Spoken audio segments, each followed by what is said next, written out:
ngày trong sập đá trong bộ buồn một phe một đợt mòn nhằm chùm kia lên nơi cái lạnh thì chẹt chiếuហើយបន្ទាប់ពីលេងហើយមានកន្លែងសម្រាប់ហែទឹកអញ្ចឹងបងប្អូនអាចមកទីនេះបានទីនេះគឺទឹកជ្រោះកាទៀង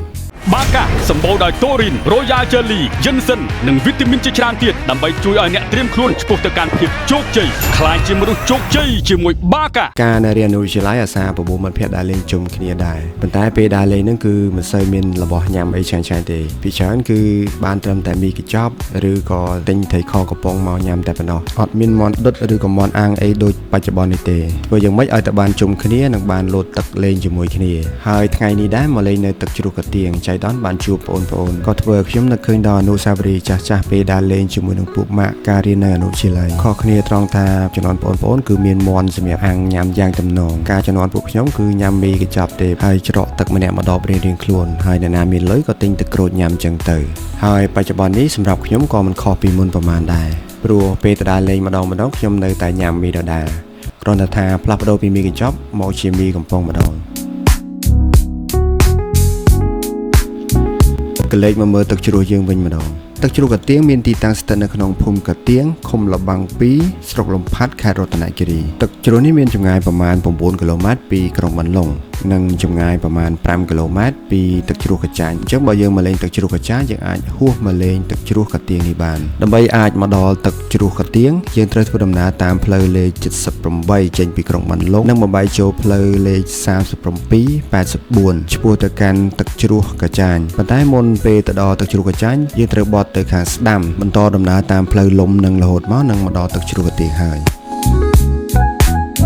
ទឹកជ្រោះដ៏ស្រស់ស្អាតនេះមានកម្ពស់13ម៉ែត្រនិងមានខ្សែទឹកដ៏វែងហូរចុះទៅខាងក្រោមហើយនៅអមសងខាងទឹកជ្រោះក៏មានដើមឈើធំៗជាច្រើនបង្កើតបានជាម្លប់ដ៏ត្រជាក់ត្រឈឹងត្រឈៃផងដែរពេលធ្វើដំណើរចុះទៅក្រោមតាមកម្មចន្ទានអ្នកនរគ្នានឹងឃើញបេះដូងដ៏ធំមួយដែលជាបេះដូងធ្វើឡើងអំពីក្តារវាប្រៀបបានដូចជាផែមួយដែរប៉ុន្តែអ្នកនរគ្នាអាច selfie លេងនៅទីនោះទុកជាអនុស្សាវរីយ៍ផងដែរសម្រាប់ពេលដែលខ្ញុំទៅនេះគឺមិនសូវមានទឹកច្រើនប្រហែលទេដូច្នេះទឹកជ្រោះកាទៀងនេះក៏បានបង្កើតជាទស្សនីយភាពស្អាតប្លែកម្យ៉ាងនិងអាចឲ្យយើងហែទឹកលេងកំសាន្តបានតែបើយើងទៅក្នុងរដូវវស្សាវិញគឺមានទឹកច្រើនជាងនេះដែលវានឹងបង្កើតបានទៅជាទស្សនីយភាពដ៏ស្រស់ស្អាតបំផុតនៃទឹកជ្រោះកាទៀងជាពិសេសគឺយើងនឹងទទួលបាននូវអារម្មណ៍ត្រជាក់ស្រួលខ្លួនដោយសារតែចំហាយទឹកភាយចេញពីទឹកជ្រោះផងដែរប៉ុន្តែយើងមិនអាចហែទឹកលេងកំសាន្តបានទេ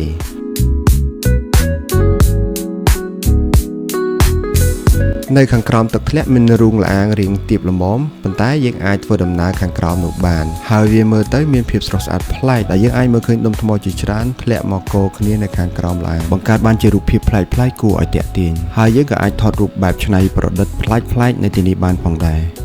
ក្រៅពីទស្សនីយភាពដ៏ស្រស់ស្អាតនៃទឹកជ្រោះនេះនិងការហែទឹកលេងកម្សាន្តនៅផ្នែកខាងលើនៃរមណីយដ្ឋាននេះក៏មានលក់ជាគ្រឿងអនុស្សាវរីយ៍ផ្សេងៗដែលធ្វើឡើងដោយដៃនៃជនជាតិដើមភាគតិចក្រឹងនៅទីនេះផងដែរ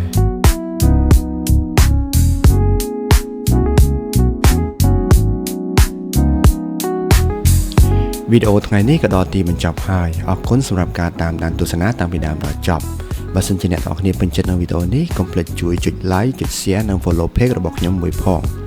អរគុណជម្រាបលាជួបគ្នាវីដេអូក្រោយ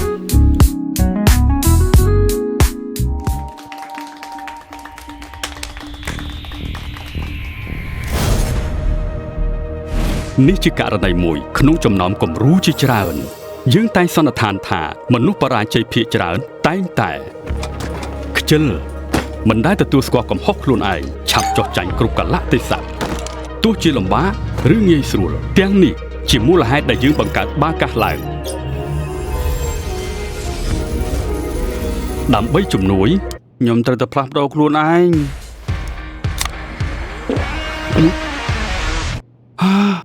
ដូចជាមានអារម្មណ៍ថានៅដដែលអញ្ចឹងវាកំពុងផ្លាស់ប្ដូរប៉ុន្តែវាចាប់ផ្ដើមពីខាងក្នុង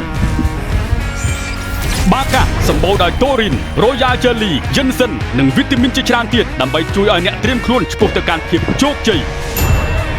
បាកាភេសជ្ជៈបើកម្លាំងជំនួយរាងកាយនិងខួរក្បាលបាកាបន្សាបជាតិស្រវឹងនិងជួយបំបត្តិអាការៈឈឺក្បាលបាកាជំនួយស្មារតីក្នុងការបើកបរបាកា Sugar Free ក៏អាចបើកម្លាំងបានខ្លាចជាមនុស្សជោគជ័យជាមួយបាកា